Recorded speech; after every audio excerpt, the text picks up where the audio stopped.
Everyone, स्वागत है आप सभी का आज के इस बहुत ज़्यादा इम्पॉर्टेंट सेशन में। सेशन आज का बहुत ज़्यादा इम्पॉर्टेंट है और जैसे कि आप देख रहे हो कि पूरा का पूरा जो बोर्ड है वो लिख के मैंने उसको फिल कर दिया है। और यहाँ पर हम आज डिस्कस करेंगे आरटीई एक्ट के बारे में, यानी कि राइट टू एजुकेशन एक्ट क्या था।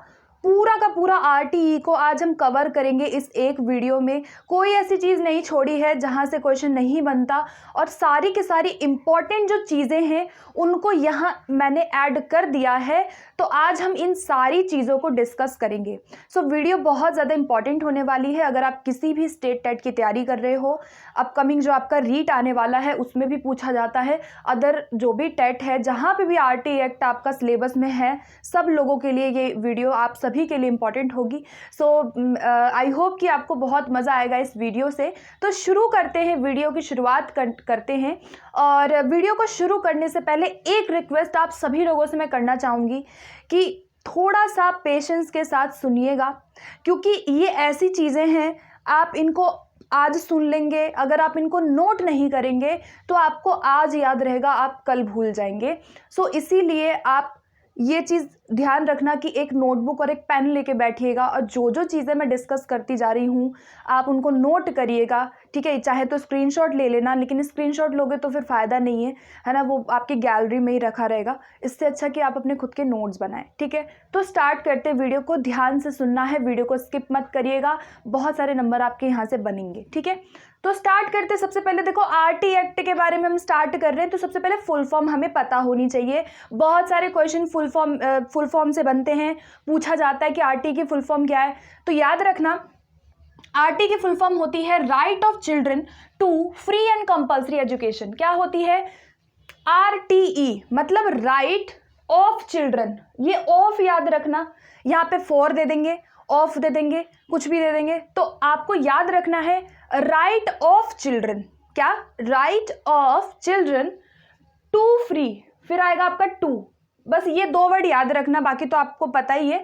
Right of children to free and compulsory education act 2009, ठीक है। 2009 यहाँ पे लिखा हुआ होता है, लेकिन अब इसकी कुछ हिस्ट्री को पहले हम देखेंगे और ये देखेंगे कि ये एक्ट कब आया, कब लागू हुआ, कब इसमें क्या क्या संशोधन हुए, ठीक है। वो सारी चीज़ें हम यहाँ से स्टार्ट करेंगे धीरे धीरे। पहले हम इसका थोड़ा सा हिस्ट्री देख लेते हैं, बैकग्राउंड देख लेते हैं, क्या क्या चीज़ें हुई थी। तो सबसे पहले लागू कब हुआ था? पहला प्रश्न बनता है कि आरटीई एक्ट जो है वो लागू कब हुआ था। तो 1 अप्रैल 2010 को आरटीई एक्ट पूरे देश में लागू कर दिया गया था, जम्मू एंड कश्मीर को छोड़ करके। जम्मू एंड कश्मीर ने बोला कि भाई हम आपका आरटीई एक्ट नहीं अपनाएंगे, और बाकी जितने भी हमारे स्टेट्स वगैरह थे उन सभी में इसको अपनाया गया। तो याद रखना 1 अप्रैल 2010 को आरटीई एक्ट को पूरे देश में लागू किया गया। दूसरा पॉइंट क्या आता है कि 2002 में क्या हुआ था, ध्यान से सुनना, ये सारी चीजें बहुत आज की इंपॉर्टेंट होने वाली है। 2002 में संविधान में संशोधन किया गया, 86 अमेंडमेंट हुआ, यानी कि 86वां संशोधन किया गया था। आपको संशोधन याद रखना है कि जब 2002 में 86वां संशोधन किया गया तो ये बात कही गई कि जो हमारा मूल अधिकार है, जो मूल अधिकार होता है उसमें शिक्षा के अधिकार को मूल अधिकार बना दिया गया। क्या किया गया? बहुत सिंपल है, आराम से, कोई भी टेंशन लेके नहीं सुनना है, ध्यान से समझना है क्या मैं जो कह रही हूँ। 2002 में 86वां संशोधन आया और इस संशोधन में आर्टिकल 21A में 21A में शिक्षा के अधिकार को मूल अधिकार का दर्जा दिया गया, ठीक है। क्या किया गया था यहाँ पर? आपका 86वें संशोधन में जो आर्टिकल 21A था, कौन सा आर्टिकल था? 21A। आर्टिकल 21A जो है, जिसको हम जीवन का अधिकार या जीवन जीने के अधिकार में हम जिसको शामिल करते हैं, उसमें क्या किया गया? 2002 में शिक्षा के अधिकार को शामिल किया गया और शिक्षा को क्या बना दिया गया? मौलिक अधिकार बना दिया गया। शिक्षा को क्या बना दिया गया? मौलिक अधिकार बनाया गया। उसके बाद देखो क्या होता है, जब इसको मौलिक अधिकार बनाया गया शिक्षा को, कि भाई शिक्षा प्राप्त करने का हमारा एक मूल अधिकार होगा, ये 86वें संशोधन में कर दिया गया। आर्टिकल 21A याद रखना है। उसके बाद 20 जुलाई 2009 में क्या हुआ कि जो विधेयक था वो राज्यसभा में पारित हुआ।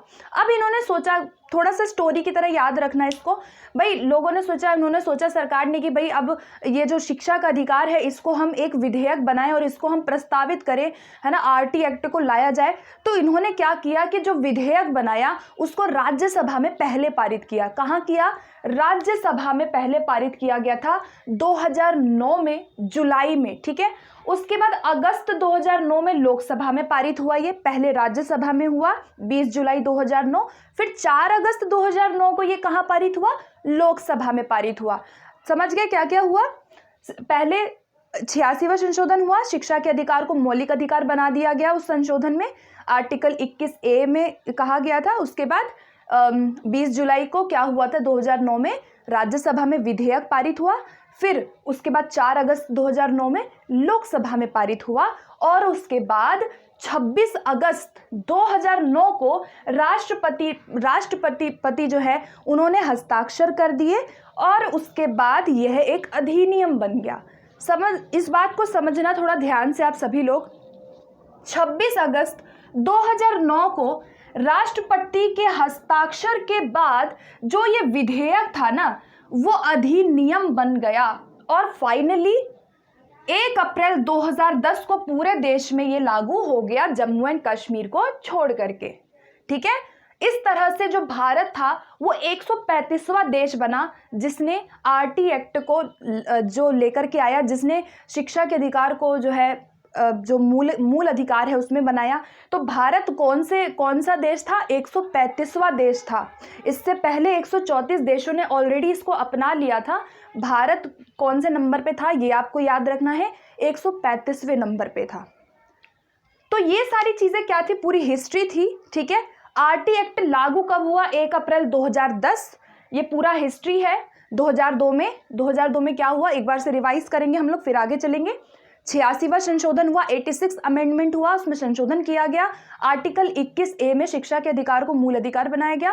फिर 20 जुलाई 2009 को राज्यसभा में गया विधेयक। उसके बाद 4 अगस्त 2009 को लोकसभा में गया। उसके बाद फाइनली 26 अगस्त 2009 को राष्ट्रपति जो थे उन्होंने हस्ताक्षर किया, वो अधिनियम बना। उसके बाद लागू हो गया 1 अप्रैल 2010 को, ठीक है। तो आई होप आपको याद हो गया होगा। लिख लीजिए, कहीं भी नोट कर लीजिए, ठीक है। 1-2 बार पढ़ेंगे तो आपको याद हो जाएगा। ओके, अब चलते हैं आगे। अब इसकी कुछ मेन जो कैरेक्टरिस्टिक्स थी उस पे चलेंगे, ठीक है। सबसे पहले याद रखना कि इसमें बात क्या कही गई। मेन जो बात थी वो ये कही गई कि 6 से 14 वर्ष के सभी बालकों को निःशुल्क एवं अनिवार्य शिक्षा प्रदान करने का अधिकार है। मैंने क्या कहा था कि शिक्षा को क्या बना दिया गया था? मौलिक अधिकार बनाया गया। तो उस अधिकार में यही बात की गई थी कि 6 से 14 वर्ष के जितने भी बच्चे हैं, 6 से 14 वर्ष, याद रखना एज कौन सी एज की बात मैं कर रही हूँ, 6 से 14 वर्ष के जितने भी बच्चे हैं उनको निःशुल्क मतलब फ्री और कंपल्सरी एजुकेशन यानी अनिवार्य शिक्षा को ग्रहण करने का अधिकार है, ऐसा कहा गया आरटीई एक्ट में। और इसका लोगो क्या था भाई? आपका सर्व शिक्षा अभियान, सब पढ़े सब बढ़े जो है वो आप देखोगे, वो पिक्चर आपने देखी होगी। तो सर्व शिक्षा अभियान, सब पढ़े सब बढ़े, इसका एक लोगो था। और यहाँ पे कहा गया कि भाई निःशुल्क शिक्षा देंगे आप बिल्कुल फ्री एजुकेशन देंगे, आप कोई भी उनसे जो है फीस वगैरह नहीं लेंगे। और कंपल्सरी होना चाहिए एजुकेशन। अनिवार्य का मतलब है कि किसी भी बच्चे को आप रोकेंगे नहीं, किसी भी बच्चे को फेल नहीं करेंगे, किसी भी बच्चे को आप किसी भी तरह से उसको प्रतिबंधित नहीं करेंगे, ठीक है। तो याद रखना 6 से 14 वर्ष के बालकों के लिए बनाया गया free and compulsory education RT act में। ओके, अब अगला देखो क्या है मेन पॉइंट। अब फटाफट से मेन पॉइंट पे हम लोग आएंगे। देखो फर्स्ट क्या है कि ड्रॉप आउट और जो अनामांकित बच्चे हैं उनको उम्र के अनुसार आप कक्षा में प्रवेश देंगे। क्या करेंगे? पहली चीज कि ऐसे बच्चे जो स्कूल छोड़ चुके हैं, जो ड्रॉप आउट्स हैं या जिनका एडमिशन नहीं हुआ है, उनको आप अपने स्कूल में एडमिशन देंगे। और कैसे देंगे? एज के अकॉर्डिंग देंगे। आप उनको एज एप्रोप्रिएट क्लास में प्रवेश करवाएंगे, ठीक है। क्या होना चाहिए? उम्र के अनुसार क्लास में आप प्रवेश कराएंगे उसको, उसकी जितनी उम्र है उसके अनुसार वो क्लास में जाएगा, ये याद रखना है। सेकंड है कि 14 साल पूरे होने पर भी प्रारंभिक शिक्षा पूर्ण करने का अधिकार है। ठीक है। अभी हमने ये बात डिस्कस की कि हमने ये पढ़ा कि भाई 6 से 14 वर्ष के बालकों को आप अनिवार्य शिक्षा प्रदान कर रहे हैं, लेकिन इन केस अगर 14 वर्ष बालक की पूरी हो जाती है और किसी रीज़न से वो शिक्षा प्राथमिक शिक्षा को पूर्ण नहीं कर पाया, तो भी आप उसको पूर्ण करने का अधिकार देंगे। ठीक है।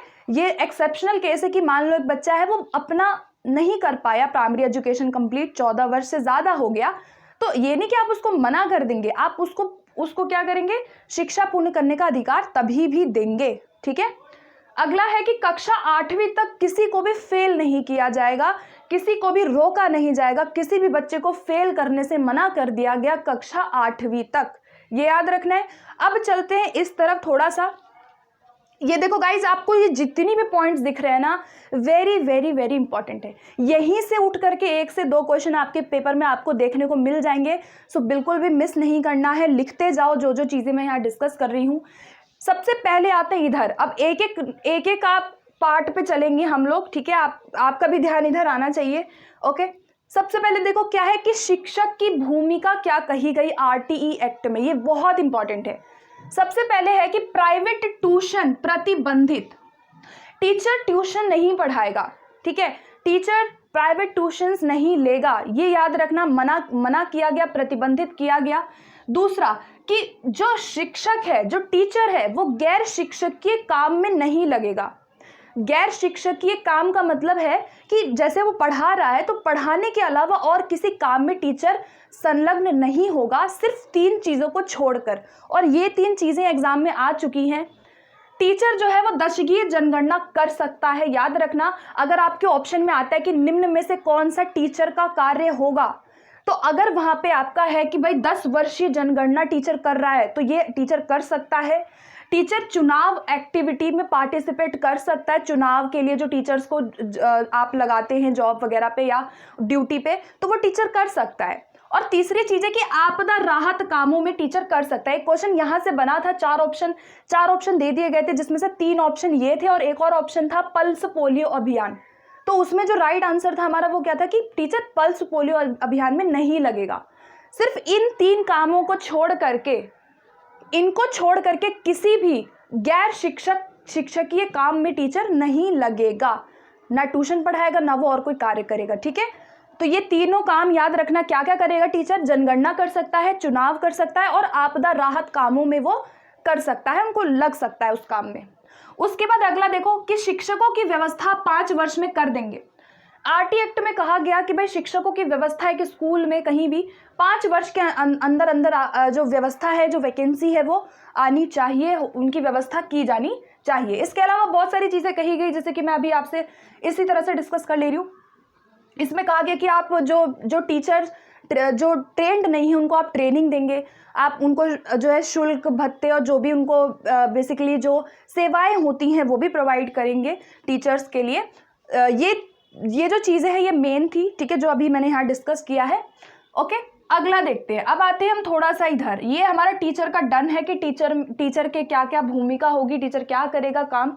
इसके अलावा बहुत सारी चीज़ें हैं, करिकुलम करेगा, पाठ्यक्रम पूरा करना, पाठ्यक्रम को समाप्त करना, पाठ्यक्रम के लिए वो प्लानिंग करेगा, एग्जामिनेशन में वो करेगा, सारी चीज़ें करेगा स्कूल की, है ना, वो सारी चीज़ें टीचर्स के काम में आ जाएंगी।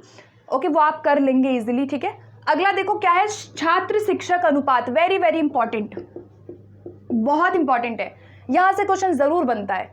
छात्र शिक्षक अनुपात क्या होना चाहिए, कितने बच्चों पे कितने टीचर होंगे, कितने बच्चों पे कितने टीचर होंगे, ये आपको याद रखना है।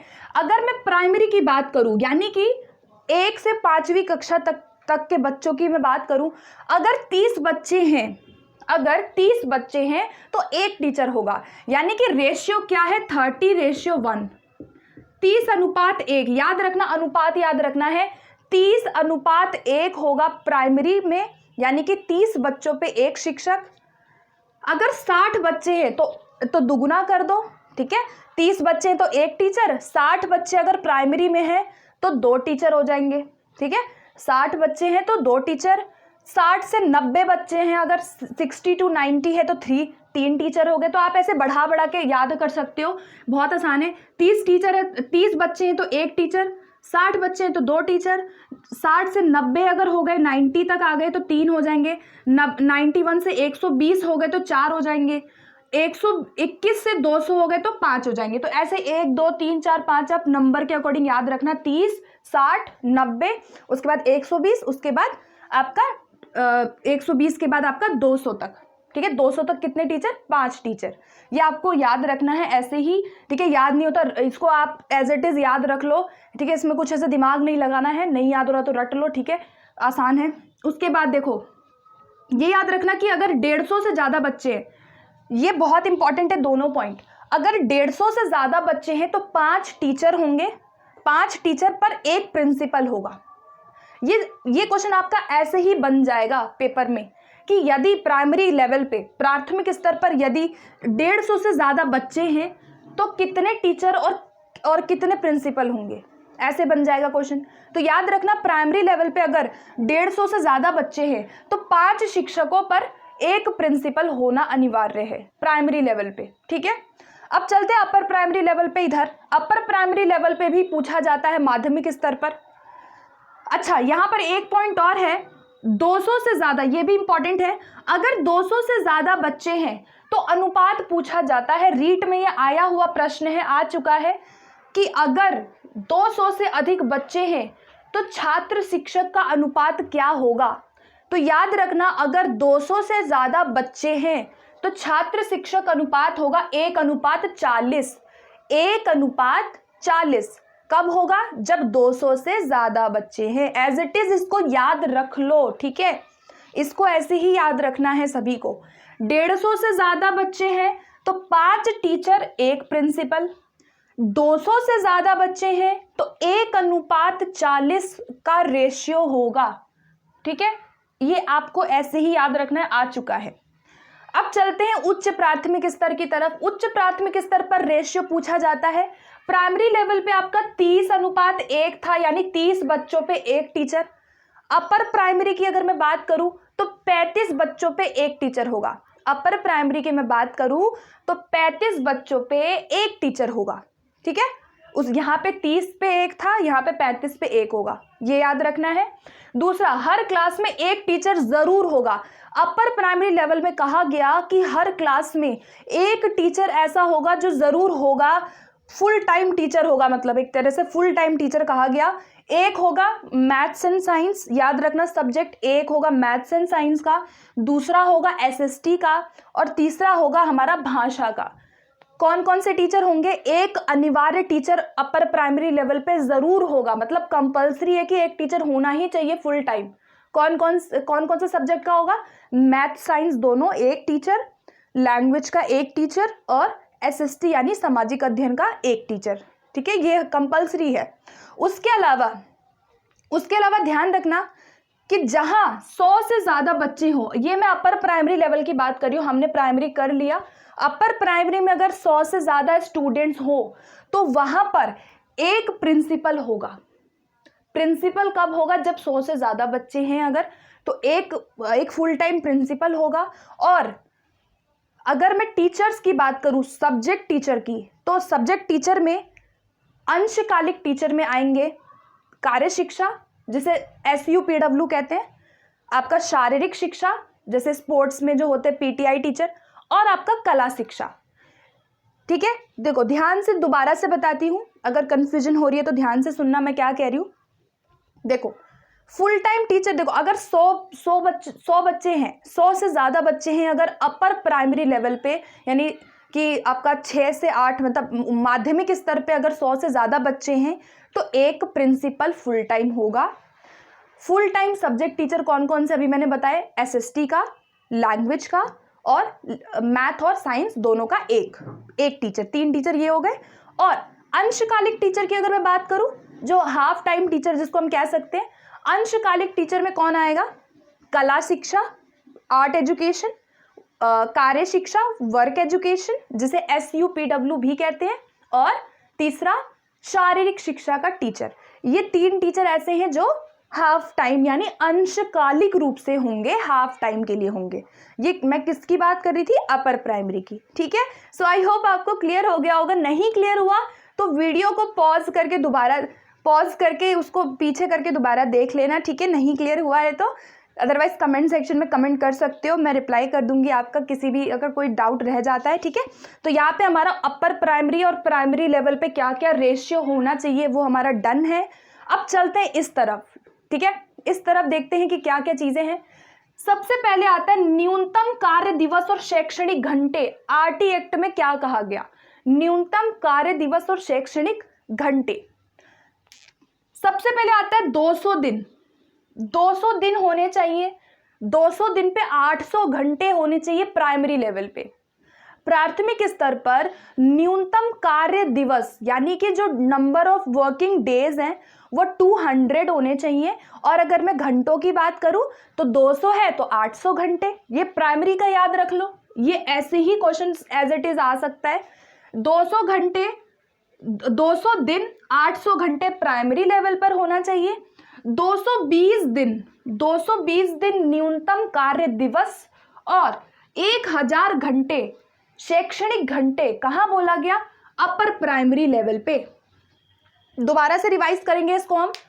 प्राइमरी लेवल पे 200 दिन 800 घंटे, अपर प्राइमरी लेवल पे 220 दिन 1000 शैक्षणिक घंटे, ठीक है। प्राइमरी अपर प्राइमरी दोनों याद रखना। उसके बाद टीचर के लिए वेरी वेरी इंपॉर्टेंट पॉइंट आ चुका है एग्जाम में। टीचर के लिए सप्ताह में साप्ताहिक न्यूनतम घंटे कितने होने चाहिए, मतलब कि एक सप्ताह में एक टीचर को कितने घंटे मिनिमम होने चाहिए, तो वो कहा गया 45 घंटे। क्या कहा गया, 45 घंटे, ठीक है। 45 घंटे एक टीचर के साप्ताहिक होने चाहिए सप्ताह में, ताकि वो पठन पाठन करवा सके और अपनी तैयारी को कर सके, ठीक है। तो क्या पूछा जा सकता है आपसे, यहाँ पे कुछ भी पूछ लेंगे, ठीक है। एग्जाम में आपसे कैसे भी क्वेश्चन फ्रेम हो सकते हैं। आपको 200 दिन 800 घंटे प्राइमरी, 220 दिन 1000 घंटे अपर प्राइमरी और साप्ताहिक न्यूनतम कार्य घंटे, एक टीचर के लिए साप्ताहिक न्यूनतम कार्य घंटे 45 घंटे याद रखना है, जहाँ पे टीचर अपना पठन पाठन कराएगा और अपनी प्रिपरेशन को करेगा जो भी उसे पढ़ाना है, ठीक है। उसके बाद ईडब्ल्यूएस बच्चों को शामिल किया गया आरटी एक्ट में। इकोनॉमिकली वीकर सेक्शन जिसे हम कहते हैं, ईडब्ल्यूएस बच्चों को 25% आरक्षण प्राइवेट और गवर्नमेंट दोनों ही स्कूल्स में दिया जाएगा, याद रखना। 8वीं तक कोई बोर्ड परीक्षा नहीं होगी, कोई भी 8वीं तक बोर्ड परीक्षा नहीं होगी, ना ही किसी को फेल किया जाएगा, ये याद रखना है। 3 वर्ष में हर बच्चे के पड़ोस में स्कूल की व्यवस्था होनी चाहिए, मतलब कि 3 साल के अंदर अंदर अगर किसी बच्चे के नेबर में आस पड़ोस में कोई स्कूल नहीं है तो वहां पे स्कूल होना अनिवार्य है, ठीक है। ये ऐसे ही याद रखना है, ये सारी फैक्ट बेस्ड चीजें हैं, कोई दिमाग नहीं लगाना है आपको, बार बार इसको पढ़ना है, सुनना है, नोट्स बनाने हैं और याद करना है, ठीक है। उसके बाद देखो ये हो गया 3 वर्ष तक हर बच्चे के पड़ोस में एक स्कूल जरूर होगा, स्कूल की व्यवस्था करनी ही पड़ेगी। कक्षा 1 से 5 तक बच्चों के घर से विद्यालय तक की दूरी क्या होगी, 1 किलोमीटर होगी। इंपॉर्टेंट है, आ चुका है पेपर में। कक्षा 1 से 5 तक के बच्चों के घर से विद्यालय की दूरी प्राइमरी लेवल पर 1 किलोमीटर का दायरा होगा, मतलब कि जो घर है उसका और जो उसका स्कूल है उसके बीच की दूरी क्या होगी, 1 किलोमीटर होगी, यानी 1 किलोमीटर दायरे के अंदर स्कूल होगा प्राइमरी में। और अपर प्राइमरी में जो उसके घर से स्कूल की दूरी है वो कितने किलोमीटर बोला गया, 3 किलोमीटर बोला गया। प्राइमरी लेवल पे 1 किलोमीटर की दूरी होगी स्कूल से उसके घर तक की, और अपर प्राइमरी में 3 किलोमीटर की दूरी होगी। अगला देखते हैं, आरटी के अनुसार, राइट टू एजुकेशन एक्ट के अनुसार जो एसएमसी होता है, एसएमसी की फुल फॉर्म क्या है, school management committee. School management committee, उस कमेटी में जो अध्यक्ष होता है वो कौन होता है, अभिभावक। याद रखना, 4 ऑप्शन आपको दे दिए जाएंगे कि एसएमसी का जो अध्यक्ष होता है वो कौन होता है, स्कूल टीचर होता है, अध्यापक होता है, आपका प्रधान अध्यापक होता है, या पेरेंट्स होते हैं। तो याद रखना, माता पिता अभिभावक पेरेंट जो होते हैं वो अध्यक्ष होता है एसएमसी का, ठीक है। याद रखना, पेरेंट्स को कहा गया अध्यक्ष। उसके बाद शारीरिक दंड और प्रताड़ना मना है, ठीक है। ये तो आपको पता ही होगा सभी को कि आप किसी को भी फिजिकली और मेंटली या किसी भी तरह से टॉर्चर नहीं करेंगे, प्रताड़ित नहीं करेंगे, दंड तो बहुत दूर की बात है। धारा 17 में कहा गया, कहाँ कहा गया, धारा 17 में कहा गया कि आप किसी भी बच्चे को किसी भी तरह से दंड नहीं देंगे, कॉर्पोरल पनिशमेंट जो है आपका या प्रताड़ना है, आप किसी भी तरह से उसको बच्चे को नहीं देंगे। धारा 17 में ये बात कही गई। और ये याद रखना कि अच्छा ये चीज़ें तो हो गई, और हमने ये वाली चीज़ें भी डिस्कस कर ली है कि जहाँ 100 से ज़्यादा स्टूडेंट हो वहाँ एक पूर्णकालिक प्रिंसिपल होगा। ठीक है गाइस, सो ये चीज़ें याद रखनी है आपको। धारा 17 में कहा गया कि भाई दंड नहीं देंगे और आप उसको प्रताड़ित नहीं करेंगे। बाकी की सारी चीज़ें हमने आरटी एक्ट में डिस्कस कर ली है गाइस। सो आई होप कि आपको ये सारी चीज़ें क्लियर हो गई होंगी। ठीक है, तो एक बार से थोड़ा सा मैं रिवाइज करना चाहूँगी फटाफट से। ठीक है,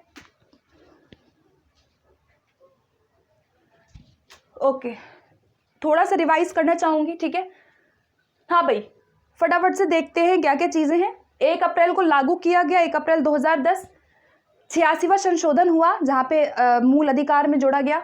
उसके बाद ये राज्यसभा में 20 जुलाई को आया 2009, 4 अगस्त को लोकसभा में आया। उसके बाद पूरे देश में लागू हुआ जम्मू कश्मीर को छोड़ करके।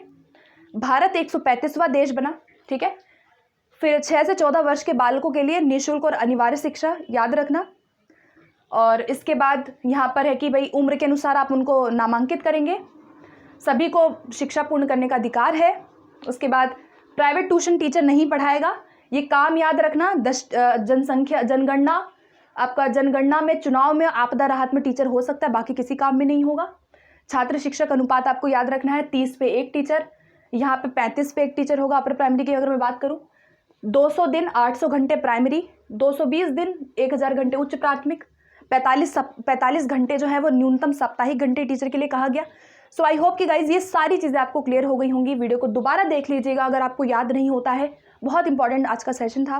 सो आई होप कि आपको आज के सेशन से काफ़ी सारी चीज़ें क्लियर हुई होंगी। और मिलते हैं फिर नेक्स्ट वीडियो में। इसी तरह से मैं और वीडियो लाने की कोशिश करूँगी। पहली बार अगर चैनल पे हैं तो चैनल को सब्सक्राइब ज़रूर करना, लाइक करना, शेयर करना वीडियो को ज़्यादा से ज़्यादा, एंड कमेंट में मुझे ज़रूर बताइएगा कोई डाउट, कोई सजेशन ज़रूर बताइएगा। ओके, तो मिलते हैं नेक्स्ट वीडियो में। Thank you.